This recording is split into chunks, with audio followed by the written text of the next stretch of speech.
नमस्कार, मैं जूली तिवारी। आप देख रहे हैं डेली न्यूज। डेली न्यूज में आप सभी का स्वागत है।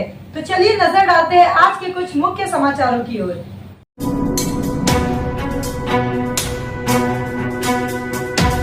माझी लाडकी बहन योजना, महाराष्ट्र सरकार की महत्वपूर्ण सूचना जारी। फॉर्म की स्थिति पर आधारित 3 तरह के संदेशों से होगी सूचित। महाराष्ट्र सरकार ने आज माझी लाडकी बहन योजना के तहत एक महत्वपूर्ण सूचना जारी की है। जिन लोगों ने इस योजना के तहत अपने फॉर्म पूरी तरह से सबमिट कर दिए हैं, उन्हें 3 तरह के संदेश प्राप्त होंगे। अप्रूव्ड, जिनका फॉर्म मंजूर हो चुका है उन्हें अप्रूव्ड का संदेश मिलेगा और उनके पैसे उन्हें 19 अगस्त को मिलेंगे। रिजेक्टेड, जिनका फॉर्म अस्वीकृत हो चुका है उन्हें रिजेक्टेड का संदेश मिलेगा और वे किसी भी प्रकार के फॉर्म को फिर से सबमिट नहीं कर सकेंगे। डिसअप्रूव्ड, जिनका फॉर्म न तो मंजूर हुआ है और न ही अस्वीकृत, उन्हें डिसअप्रूव का संदेश मिलेगा और वे फिर से आवेदन कर सकेंगे। इस महत्वपूर्ण सूचना के माध्यम से सरकार ने सभी लाभार्थियों को उनकी आवेदन की स्थिति के बारे में जानकारी दी है। सभी लाभार्थियों को शुभकामनाएं हैं और आशा है कि सभी के लिए यह योजना लाभकारी साबित होगी। नमस्कार, मी सुभाष सावंत।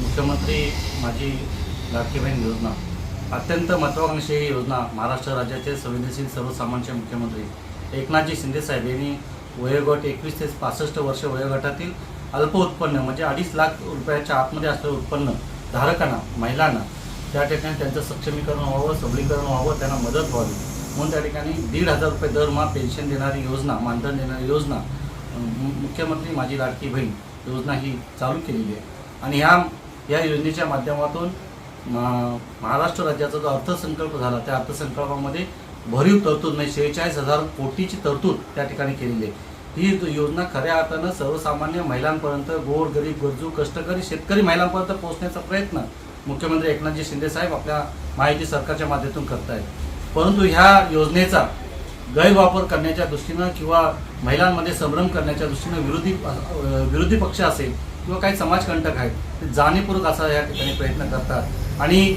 मुख्यमंत्री माझी लाडकी बहीण योजना या योजनेचं स्वरूप बदलण्याचं काम आणि महिलांमध्ये द्वेष, मत्सर आणि गैरसमज पसरवण्याचं काम या ठिकाणी विरोधकांकडून होत आहे।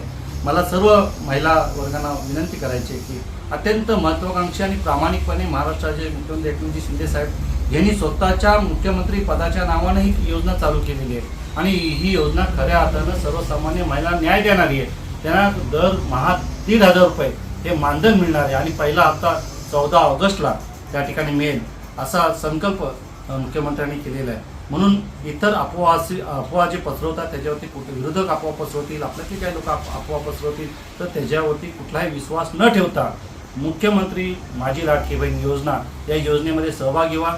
त्याचा ऑफलाईन फॉर्म भरा। ऑफलाईन फॉर्म भरल्यानंतर ज्या ठिकाणी आपल्याला फॉर्म भरता येईल म्हणजे तहसीलदार कार्यालय असेल, नगरपालिका ठिकाणी अंगणवाडी सेविका असतील किंवा लोकप्रतिनिधी असतील त्यांच्याकडे फॉर्म भरून ऑनलाईन फॉर्मसुद्धा स्वतःसुद्धा भरू शकता। त्याचबरोबर त्या ठिकाणी अंगणवाडी सेविका असेल, आशा वर्कर हे सुद्धा ऑनलाईन फॉर्म भरून आपल्याला तो एक ऑनलाईन कोड येतो तो सुद्धा आपल्या फॉर्ममध्ये नमूद केला जाईल। परंतु ज्यांनी नोंद केलेली आहे आणि ज्या गटामध्ये त्या ठिकाणी पात्र लाभार्थी आहेत त्या सर्व महिलांना त्या 1,500 रुपये दरमहा पेन्शन मिळेल, मानधन मिळेल याची नोंद सर्वांनी घ्यावी आणि म्हणून जास्तीत जास्त संख्येनं त्या मुख्यमंत्री माझी लाडकी बहीण योजना या योजनेचा आपण सर्वांनी लाभ घ्यावा ही पुन्हा एकदा विनंती करतो। धन्यवाद। आज के लिए बस इतना ही। कल फिर मिलेंगे इसी वक्त इसी चैनल पर। तब तक के लिए मुझे दीजिए इजाजत। धन्यवाद। हमारे चैनल को सब्सक्राइब करें और बेल आइकन दबाना ना भूलें ताकि हमारी खबरें सबसे पहले आप तक पहुंचे।